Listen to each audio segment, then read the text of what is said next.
And we're going to go ahead with the blessing. Baruch atah Adonai Eloheinu melech haolam asher kiddushanu b'mitzvotav v'tzivanu la'asok b'divrei Torah. Blessed are you, Lord our God, King of the universe, who sanctifies us with his commandments and commands us to engross ourselves in words of Torah. All right, so here we are tonight. We are still in the woe section, and we'll have at least one more week of that, maybe 2 more weeks of that before we go into the wars and so forth. So just hang in there, and yeah, it's not real high and uplifting, but now this particular prophecy is right around it. I mean, it's talking right before 701 when Sennacherib is surrounding Jerusalem, and so he had his own difficulties there at Jerusalem, even though he defeated the Egyptians. Then when he got to Jerusalem, God had another thing to say about all that. So anyway, that's where we are in the timeline. I haven't moved my timeline here. So let's go jump right into it. Verse 1, 31:1. Oi, those going down to Egypt for help, they are relying on horses, trusting in chariots, since they are many, and the horsemen, since they are very mighty. But do not look to the Holy One of Israel, nor seek Adonai. All right, so this is you look at that, and you have to kind of back off on it a minute. And what he's doing is this third woe here, like the third one, this fourth woe deals with the folly of trusting in Egypt for security rather than the Lord, and it applies particularly to the principles set forth in the first part of the second woe. That's in chapters 29 and 1 to 14. It's so it's clear that the many words and thoughts and links, all of that kind of links it together. Not only will Egypt not be able to help, but going to Egypt necessarily involves rejection of God.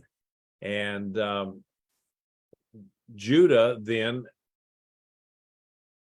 they've not only made a poor choice option, but she has in fact rejected the true things, rejected what is true in order to choose what is false. And so they just made one bad decision after another. The first 5 verses in this in this chapter are kind of a prologue to this woe, and they deal with imminent danger followed by a later deliverance. So and it's without any particular break in thought, Isaiah just continues his denunciation of those who look to Egypt for aid. I mean, he is just hammering it home. So the prophet condemned those in Judah and Jerusalem who are relying on the brute strength, the military might, and the trained personnel of Egypt to provide security for their nation. So when they go down to Egypt to get the security that they're seeking, that reveals a real lack of trust in the Lord. And so long time ago, God proved that he had sovereignty over Egypt, if you'll remember the Exodus. And so the people should have looked to the Lord instead of trying to cultivate some kind of a relationship with Egypt and looking at Egypt instead of really concentrating on the Lord. So you notice in here where it talks about horses and chariots and so forth. The chief strength of the Egyptian army at that time was in their cavalry, which they were developing, and of course their chariots, which they had had for hundreds of years. And those weapons that they had work very well in Egypt, where there's not a whole lot, where they would be fighting and so forth. There's not a whole lot of mountains. It's all flat land, and they could run across the flats there with their chariots, and then of course the horses. But the terrain of Israel is a lot different. It's very hilly, rocky. There's not a whole lot of places that chariots would make any effect. And there were several times where armies would come in and try to. Cicero was one that tried to come in and surround Israel's army. And what happened is that God sent some rain, and the plain where they were on got kind of soggy, and they bogged down. The chariots did not work at all for them, and they were defeated, soundly defeated. And so Israel came out on top of that because God sent a rainstorm. And so the Jews were looking for these chariots and horses now to be some kind of a force multiplier against the Assyrians. And the Assyrians, I always thought of chariots and having two horses. Well, it looks like in the Assyrian chariots, they would have 3 or 4 horses, and it was a much wider chariot, and they could then they would have a driver for the chariot, but then they would have 3 or so archers in the chariot. So it was kind of a formidable machinery of warfare there, and that's what they were relying on in the negotiations with Egypt. They wanted Egypt to come in there with their horses and their chariots, and which Israel didn't have a whole lot of at this point. And so, a lot of times people think, well, if they got special weapons, then that kind of relieves them of the dependence on God. And when they do that, they're on the road to destruction. And I know that during World War II, there's stories of some of the generals that before they would go into battle, some of our own generals, they would make sure that before they went to battle, that they prayed for victory, prayed for weather. I think it's fairly famous that General Patton did that, and so they recognized where their help came from, not because they had better tanks or anything like that. So, and that was the mistake that Israel or Judah made here, that they were relying on the strength of arms rather than the strength of God. So here's a picture of the horses and it's kind of hard to look at from the relief, but you can see now 3 guys in here, and I saw other pictures of and 2 horses, and I saw other ones where they had 4 horses across or 3 horses across, and then adding another person in the mix here. So it was certainly this type of weaponry would be very strong when it comes against infantry guys with spears and swords out there just standing there waiting for the horses to trample on them. So that's what they, that's why they looked at Egypt for this. So yet he is also wise. He brings disaster and does not back his and does not take back his words. He rises against the house of evildoers, against help for workers of iniquity. So the politicians in Jerusalem, they were pushing for this alliance with Egypt, and undoubtedly they thought that they were politically wise, militarily wise. They thought that they had it all put together, and so these wise men were acting as if God knew nothing, as if the creator of the universe did not understand enough of military tactics to guide his own creatures correctly.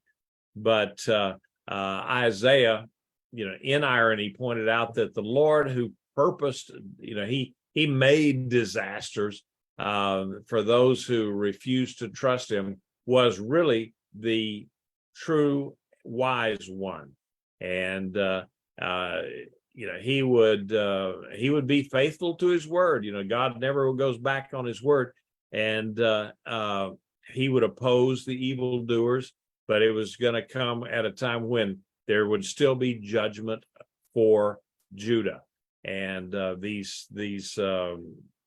Assyrians, the Babylonians, all of them were going to meet their doom. But it was no good for for Judah to trust anybody other than trusting on God. And so Isaiah just keeps doubling down on this thought all the way. Verse 3, now Egyptians are men and not God, and their horses are flesh, not spirit. When Adonai stretches out his hand, both he who helps will stumble, and he who is helped will fall, and both will perish together. So the contrast between the relative strength of humans and God is, very, very obvious, very stark in this verse. Sometimes that we think that we see these big armies and stuff, and we think that the flesh, as it were, is very substantial, because why? You can see it, you can feel it, you can touch it, you can hear it, you can all of those things. Whereas a spirit, you can't get your hands on. It's a lot of times it's much harder to believe in the power of God than it would be to believe in the power of arms.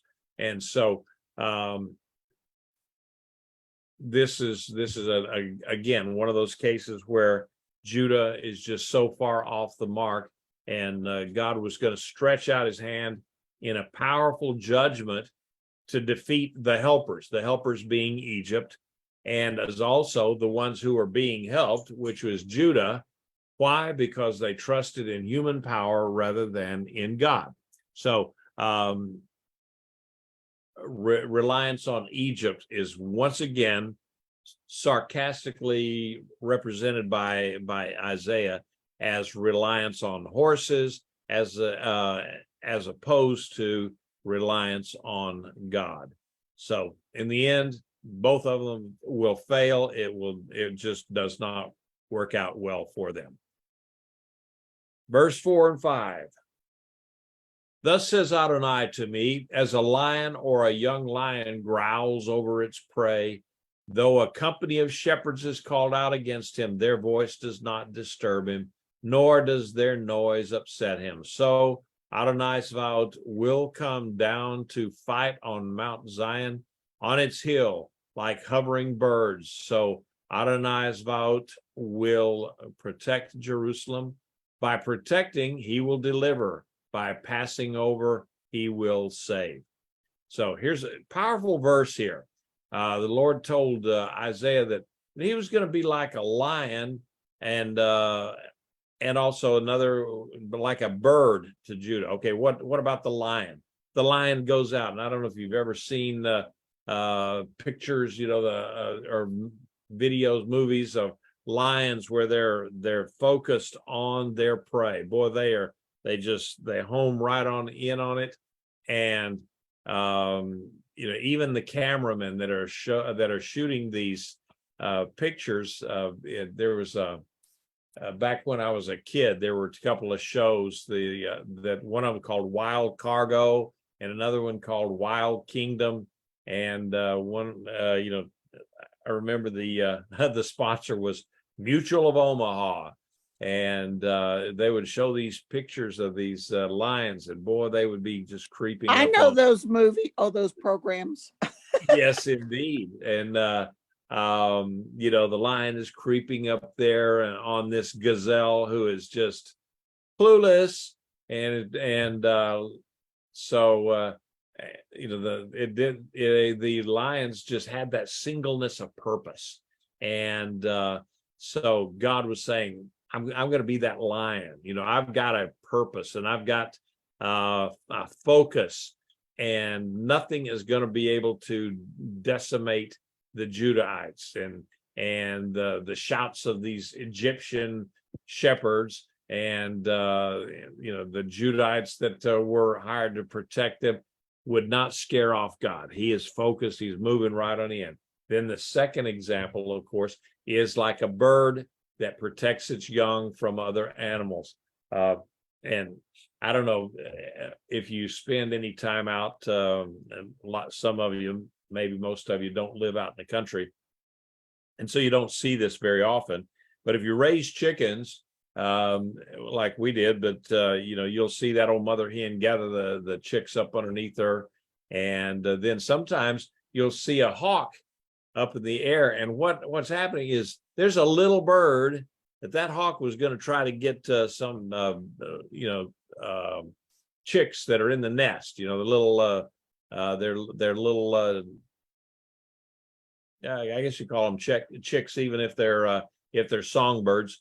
But that hawk is trying to get those. Well, then that little mama bird or papa bird, whatever it is, boy, it attacks that hawk with just a vengeance. It's really something to see how that little bitty bird is just going to go against that hawk, even though really, if the hawk had a mind to, he could probably kill the parent bird, but they don't. I mean, they get chased off. And so that's what God says, I'm like that little bird. I'm going to go and protect my young. And so it's a really good analogy here that the lion is strong, and then the bird who is fearless against the larger predator. So I thought that was just a real good example. Comments or questions anywhere? Just remember to jump in there if you got them. All right, verse 6. Return to the one from whom rebellion is so deep, Bnei Israel, for in that day everyone will cast away his idols of silver and his idols of gold, which you made for yourselves with your hands of sin. So Isaiah now calling for his audience to repent. And certainly the view is that if they repent, there's the prospect of salvation that lays in that day in the future. So he's talking about going, toward the future. And many of the Israelites had been seriously unfaithful to God, and Isaiah is appealing to them in Judah, the ones that are still left in Judah, because Israel now had been defeated in 722, and this is 701. And so they'd already been run out of their place. And so he's appealing to the ones that are in Judah to return to him with their heart, and not just because that Isaiah had announced this coming judgment and that they were fearful of judgment, trying to avoid punishment.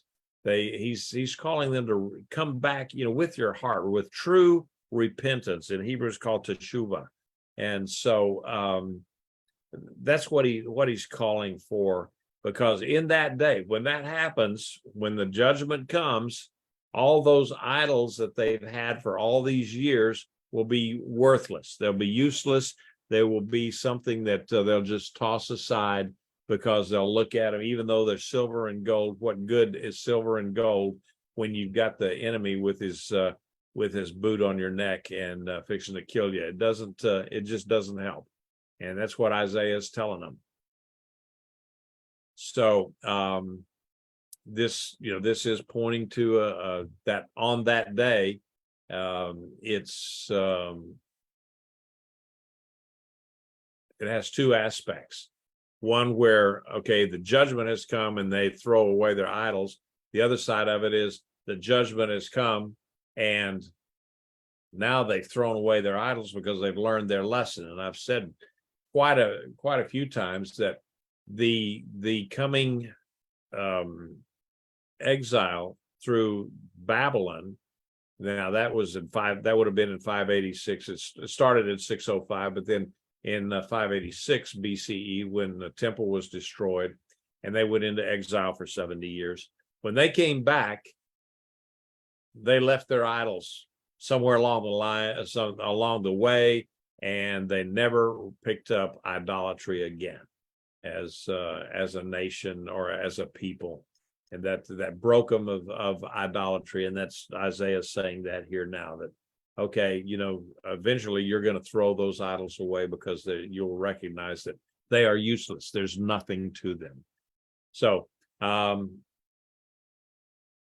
then Assyria will fall, not by a sword of man.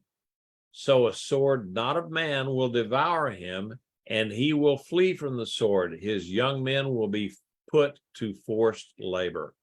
All right, so what they're talking about here is the immediate situation that Judah was in at that point, that Sennacherib had defeated the Egyptians. That I think it's Elkanah was what the battle was, and they'd already defeated Egypt right after Isaiah has made these prophecies. So it should just show that going for Egypt was not the right thing to do, and so God was going to act against the Assyrians, and it says there, not by a sword of man. So what happened there was, God is telling, he's promised to defeat Assyria himself, not with soldiers or anything else. And so because of that, Isaiah is saying you need to get in a right relationship with God, and that when he says that the young men of Assyria would become forced laborers or slaves, that was saying that Assyria herself would be overcome. And certainly shortly after this time frame, Assyria was defeated by Babylon, and that they were no more. So going on, his rock will pass away because of fear. His princes will be afraid of the banner. It is a declaration of Adonai. His fire is in Zion, his furnaces in Jerusalem. All right, so the rock of Assyria, that's her king, would panic, and basically, the princes, all of them it would shake them up. Why? Because of divine intervention. What happened when they surrounded Jerusalem, and Jerusalem, the people in Jerusalem are hemmed in. They can't really fight. All they can do is do a defensive thing if the Assyrians attacked them, which they didn't, because they were just doing a siege to starve them out or whatever. And the Lord said, okay, that's enough of that. And so he went and he made a plague that went through the army, through Sennacherib's army that was camped out around Jerusalem in 701 BCE. And he lost 185,000 soldiers almost overnight. I mean, within just a couple of days, his army was decimated. 185,000 troops died, and so he went back home. And when he went back to there, his own family killed him. So killed Sennacherib because he was, he had failed so miserably there.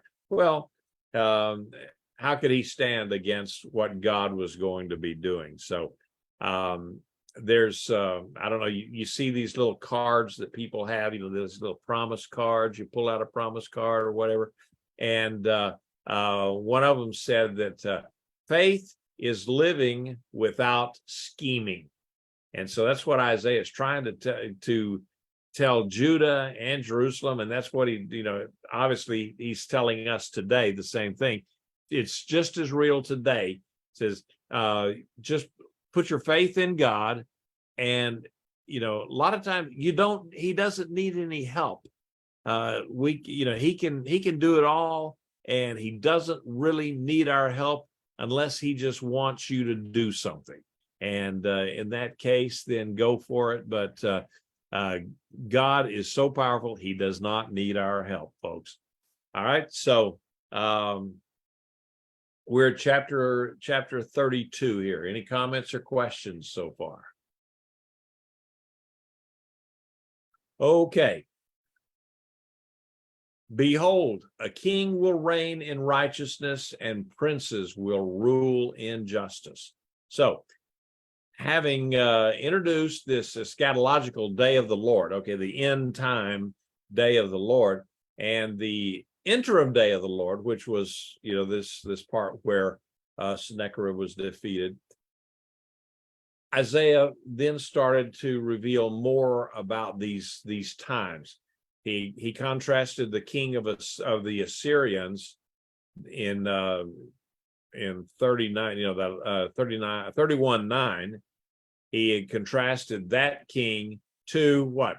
The messianic king that was to be coming. And the destruction of the Assyrian army points very prophetically, actually, to the final world conflict, which will usher in the rule of Yeshua and the perfect king of Israel. His kingdom will fulfill God's ideal of a holy commonwealth, and they will administer perfect righteousness throughout the earth. And God's king, Yeshua, will provide a shelter to all those who seek refuge in him, and he will satisfy all of the thirsty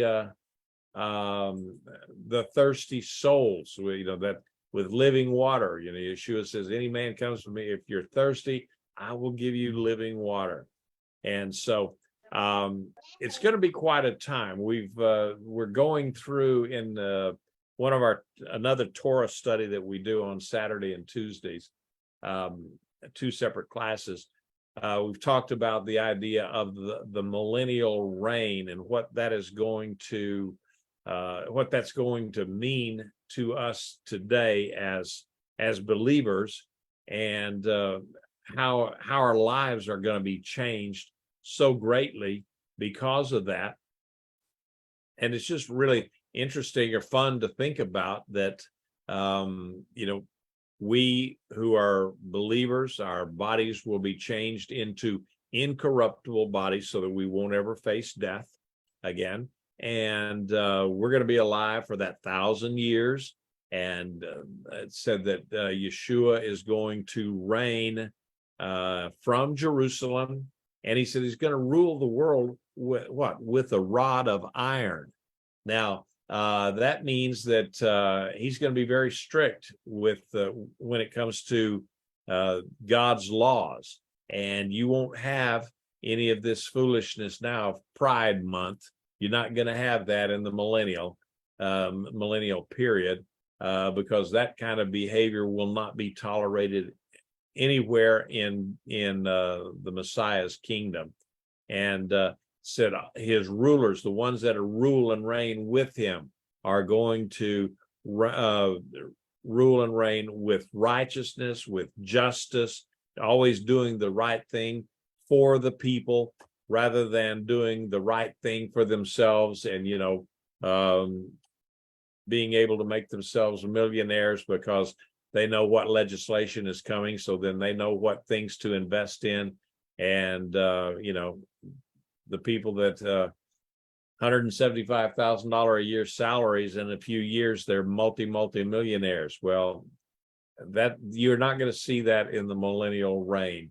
And a lot of the things that we see in the world today because of a fallen state will go away. I truly believe that I will not have to worry about worms getting into my tomatoes or those little deals that get into my the vine borers that get into my squashes and ruin my garden.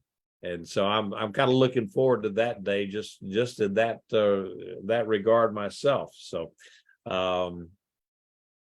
this messianic era is going to be so much better than what we have today. It's just going to be amazing. So verse 2, each will be like a refuge from the wind and a shelter from the storm, like streams of water in a dry place, like the shade of a massive rock in a weary land. Again, Isaiah is waxing eloquent here again. He's quite the writer, and he has really good word pictures. And so he's talking about these rulers that are going to be ruling and reigning with Yeshua are going to be a refuge. They're going to be people that you can trust, people who are going to take care of those that they have in their charge. And so you don't have to worry, because why? Yeshua's on the throne, and these rulers, and that's us, because he said we will rule and reign with him. Then we're going to be ruling and reigning in perfect righteousness. And so we who are ruling and reigning with him will be this source of provision and safety to the people. Remember, there will be people in the world who are still mortal. They survived the tribulation period, and they're going to be carrying out normal lives like we know it today. They'll be marrying, and they'll have children. They will live, they will die, only they will live a lot longer in the millennial period than we do nowadays.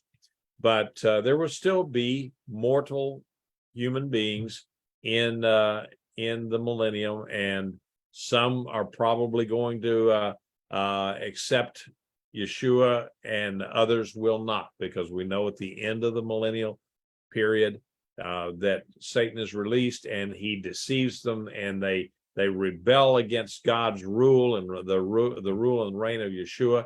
And so then they'll have a final battle, and that'll be the end of all unrighteousness and all of Satan's schemes, because then that will be at the end of the millennium, the great white throne judgment, and those who have not accepted Yeshua, who are godless people, will go to the lake of fire with Satan. So somehow or another, I got off on a rabbi trail. So let's get going back. Any comments or questions so far? Okay. Well, I thought it was good. Your rabbi trail. Well, yeah, as long as I don't get lost in thought there, and the train leaves the station, then I can't find my way back to my notes. So verse 3, then the eyes of those who see will not be closed, the ears of those who hear will pay attention, the heart of the hasty will understand knowledge, and the tongue of stammerers will speak fluently and clearly. All right, so this, God is going to transform all the shortcomings of humanity during this millennial period. This is what Isaiah is pointing to, that millennial period. And there will be physical changes, of course, but the main thing is going to be spiritual transformation. People will be able to perceive things, receive things that they couldn't before. They're going to be able to understand and communicate the truth that, before they either would not, could not, they couldn't go there. Well, now in that millennial period, people will be able to speak much more clearly, and it'll be they'll understand more. It's I'm looking forward to that period, and that's going to be really great. But and even that, the millennial period is going to be just nothing compared to the world to come, when there's a new heaven, a new earth, new Jerusalem, and that's going to be so far superior to anything that we've ever seen. And so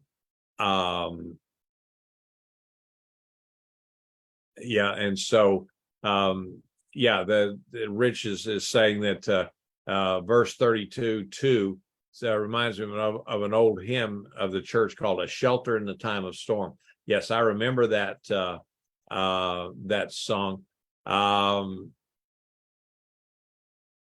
Here's a question I had: what's going to happen if you die before the millennial period? Okay. Well, if you die before the millennial period and you're a believer, then the Bible says that the dead in Messiah will be resurrected. And so if you die outside of God and never having repented and become a believer, then you're just going to stay dead until the end of the millennial period, and then that you'll be in the second resurrection, and that's going to be the great white throne judgment.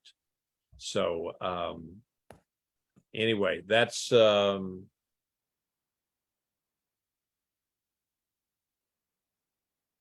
let's go ahead and here another comment question. Okay, so let's look at verse 5 here. No longer will a fool be called noble, or a scoundrel said to be a gentleman. All right, now, boy, could I make some political commentary here at this point, where all we have to look at is some of the people that are alive in our own country today that are absolutely reprehensible scoundrels, and yet the media comes along, tells us what great people they are, and so forth. And I'm not going to mention any names, but you know what I'm talking about. Well, guess what? In the millennial time frame that Isaiah is talking about, that people that are foolish, they're not going to be in charge. Okay, people that are feeble and got dementia and can't walk across the stage, they're not going to be in charge. And people that leave our troops out to die, they're going to be held accountable. They will not be in charge. So that's just, there we go. We'll just go with that on that verse. You know what I'm talking about. Okay. Verse 6, for the fool speaks foolishness, and his heart works wickedness, to practice ungodliness and speak error about Adonai, to deprive the hungry of food and withhold drink from the thirsty. The scoundrel's methods are evil. He makes up wicked schemes to destroy the poor with lies, even when the plea of the needy is just. But the noble one devises noble plans, and for noble causes he stands. All right, so these verses just really are an expansion of what he had already said in verse 5, and talks about the changes that will take place in the fools and the rogues of the world. They're like I said, their present characteristics we know all too much, they're all too familiar, but there's a change that's a coming. And when Yeshua is on the throne, it's, you've heard that old saying about there's a new sheriff in town. Well, Yeshua is going to be the new sheriff in town, and things will change. So these people who are always preying on the weaker and take advantage of others, they will fall, they will utterly fail. And in contrast to that, then noble people, read, and that the believers, the ones who are now in incorruptible bodies, they are going to be the ones in charge, and they will be taking care of people, and they will be doing the right thing always. So verse 9, rise up, you women at ease, and hear my voice, you complacent daughters, give ear to my words. Within a year and a few days you will shudder, complacent ones, for the grape harvest will fail and the gathering will not come. So evidently the women of Judah somehow naively assumed that, okay, there's nothing, life is going to go on as it always has. Okay, yeah, there's some men out there shouting outside the walls, but okay, we will prevail because we're inside Jerusalem, and Jerusalem has never fallen before. And so he's telling them, wake up, ladies, you are not secure. And he said in just over a year, something devastating is going to happen that would, it was going to preclude a grape harvest. When the grape harvest was one of those kind of, it was an event in Israel when they have the grape harvest and bring in the grapes, and then they would stomp on the grapes in the vats, the wine pits. And if you've ever seen those things, it's big square thing that they would step on the grapes, and the juice would flow into lower pots, and they would gather all of the juice, and to do all that, they'd have an arbor over the top of them with ropes that they would hang on to so they wouldn't lose their balance and fall into the grape juice. And so every time I see those things or think of it, I think of I Love Lucy doing one of those kind of things. But it was a time of fun and laughter, and it was eagerly anticipated each year. And yet Isaiah is saying here, ladies, in a year and a few days, it's all going to go to pot. I mean, the whole thing is going to be destroyed. Rich, I see your mic is open. Oh, sorry about that. Oh, okay. I thought you had a comment. All right. But so he's telling them now. It's kind of interesting that he would address the ladies, just the ladies. Now, why was that? Well, maybe it's because he had already addressed the men and they wouldn't listen to him. So he's telling the ladies, hey, you better get a hold of your husbands and make them see reason. And women can be very persuasive when they want to be.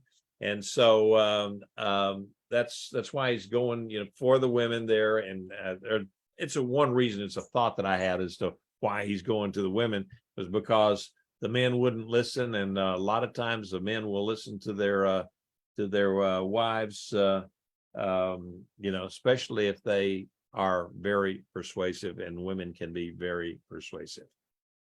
All right. 11. Tremble, you women at ease, shudder, you complacent ones. Strip and make yourselves bare, and put sackcloth on your waist. Beat your breast, lamenting for pleasant fields, for fruitful vine. All right, now, these women needed to prepare for captivity. It was coming, and they were to mourn at the prospect of an enemy invasion and all of the consequences that come with an invasion. Invasion in those days, that was devastating. I mean, you talk about rape and pillage. That was the common thing. There were no rules of war. There was no Geneva Convention back in those days. So it appears that it might have been, I don't know if it's, you could say typical, or but not uncommon for women in the ancient Near East to bare their breasts in some kind of a mourning ritual when they are mourning something, a great mourning, a devastation, such as would be a defeat of their city, and they would put sackcloth around their waist. Now, I don't see any indication here that what they're talking about would be like a complete nakedness or something. I just don't know. The Bible does say strip and make yourselves bare. That may be just in the, you take off your good clothes and you wrap yourselves with sackcloth, and then with the exposed breasts. So it's not like we are today, where back in those days, that's how women fed their babies, and so you saw it all the time. When you go into third world countries today, and a lot of I'd say second world countries, saw it a lot in South America, Brazil, and Philippines, and so forth, where woman had a child, and it was time to eat, so she would just feed the child as God intended, as nature intended, and it's no big deal. So yeah, that may be something for American audiences, to ponder over, but other world audiences would say, okay, so what? Verse 13, for the land of my people are where thorns and briars come up, for all the joyful houses of the jubilant city. All right, let's go back to verse 12, though, where it says, beat your breast, lamenting for pleasant fields, for a fruitful vine. Then 13, for the land of my people, where thorns and briars come up, for all the joyful houses of the jubilant city. For the palace will be abandoned, the bustling city will be deserted, the citadel and watchtower will become a wasteland forever, a delight of wild donkeys and a pasture for flocks. All right, so this land of Israel that was once cultivated, it's going to become deserted, and the homes, even the palaces that they have, would be left empty. So how did that happen? Well, the Babylonians are going to come in. We know this from history now. The Babylonians came in and they just emptied out the city, carried everybody off. They did that. The Assyrians didn't do that so much in 722 BCE, but in 586 BCE, that's what the Babylonians did. They just emptied the town, just got rid of everybody. And Jerusalem for a while became just nothing but a wasteland. So, the devastation that was, even though Sennacherib was defeated when he laid siege to Jerusalem, he had already destroyed the countryside and devastated the countryside. So, this devastation that was caused by Sennacherib's wind would be absolutely completed with Nebuchadnezzar's whirlwind, or Nebuchadnezzar's hurricane.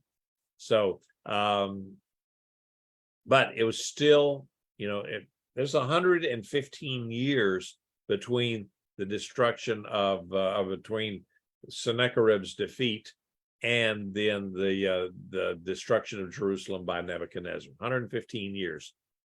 So that whole time, people were thinking, we escaped it, but it didn't happen that way. Verse 15, until the Ruach is poured out on us from on high, and the desert becomes a garden, and a garden seems like a forest. Okay. Okay, here's a comment from Martha. Says that I remember seeing on Fiddler on the Roof when the women were fleeing, they would throw away their lipsticks as they went dry. All of the comforts in makeup ended, and their vanities ended. So their attempts to look beautiful were in vain now, because they're fleeing. And it was sad to see their sense of beauty ending. Yep. And I don't quite remember that part of Fiddler on the Roof, having watched it so many times, but the idea of the women throwing away their makeup probably would not register on this brain of mine, but that's a good catch, Martha. So the reversals of the fortunes of Judah here would not be final. Okay, God, he's not going to destroy them, and then it becomes like a vast wasteland forever and ever and ever. Amen. Now, God's Spirit was going to make an even greater change later on in the future. The wilderness would become fertile, and what was what presently was considered fertile would become a veritable jungle, so full of large plants that it would be called like a forest, and creation would just explode, and this divine curse will be removed. So the damage that was caused by sin will be reversed, and this, I think, is what we'll see in this millennial period. We see it a little bit now, just a foretaste of it in Israel today.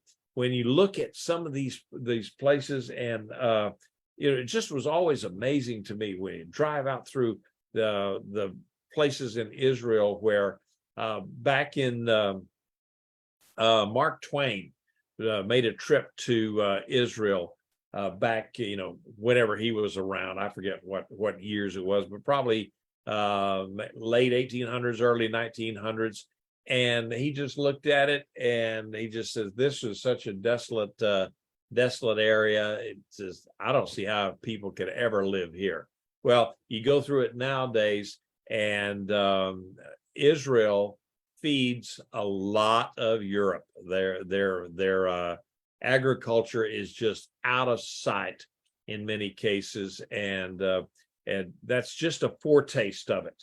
And everything that Israel does in agriculture is not easy. They have to overcome all sorts of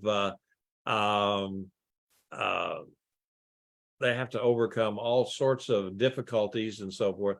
Thank you, Carl, for that. 1867 for Mark Twain in Israel. I didn't remember exactly what day or what year that was, but I knew he was there, and he was not real impressed. So again, he's looking at the end times. Verse 16, then justice will dwell in the wilderness, and righteousness abide in the garden. The result of righteousness will be shalom, and the effect of righteousness will be quietness and confidence forever.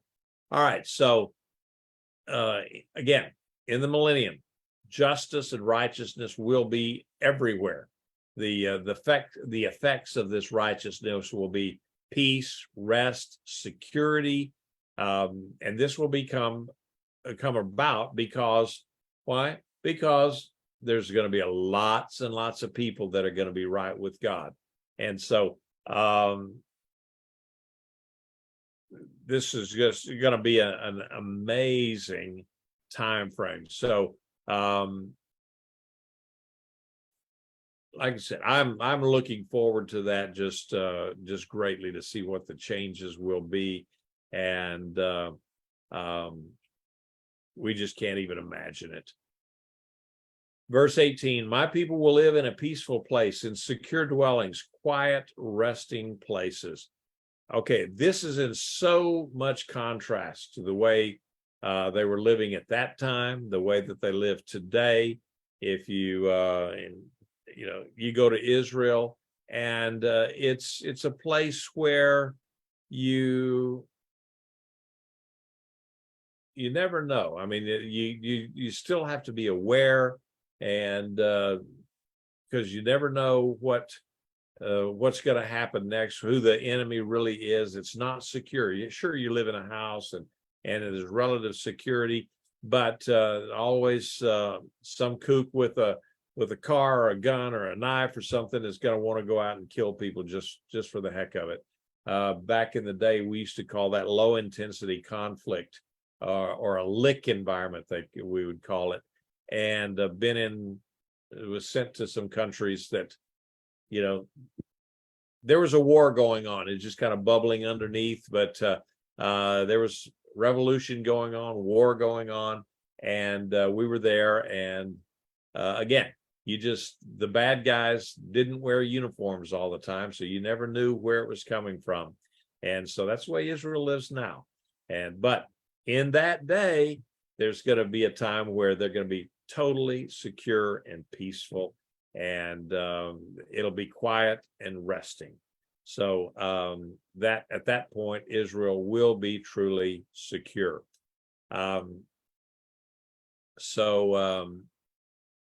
Verse 19. Now, this is a contrast here. You look at that. It says, then hail will flatten the forest and the city will be utterly laid low. Now, what the heck? How does that come in? Okay. These last two verses here, this woe, it's an epilogue, I guess you'd say.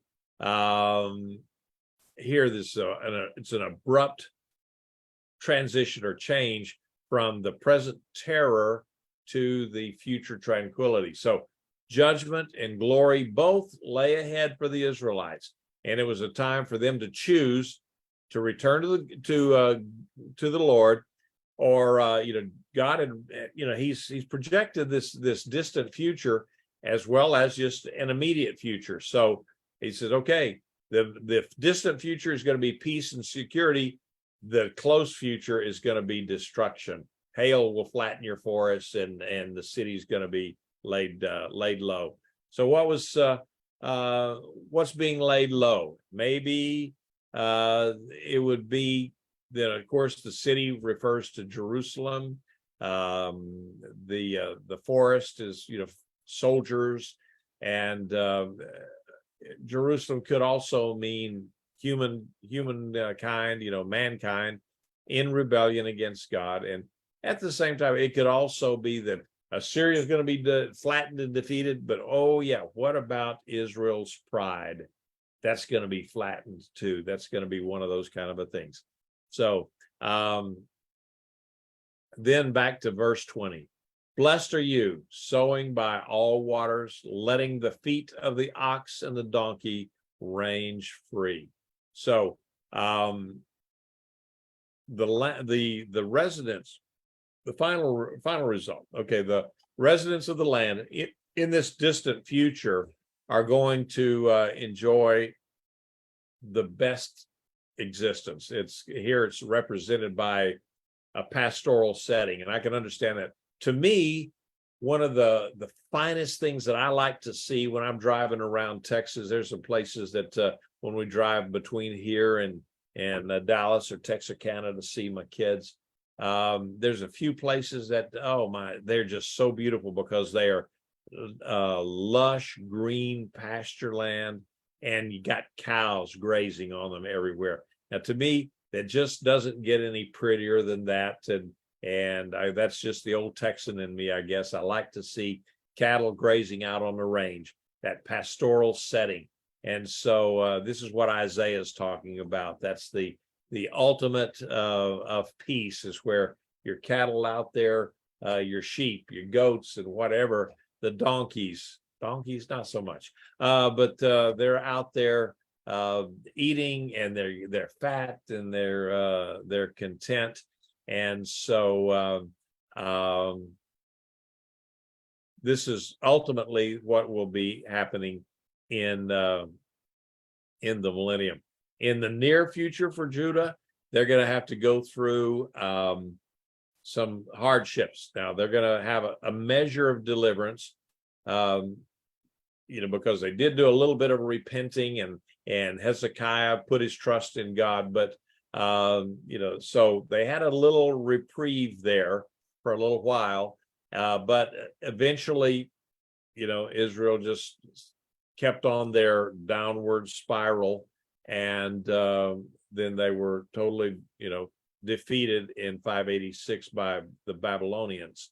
So, it's the immediate future was judgment, but the ending, the world to come, the end result, the end game was and is going to be a beautiful time for all of Israel and for all who put their faith and trust in God. So anyway, that finishes those two chapters. Are there any comments or questions that anyone might have?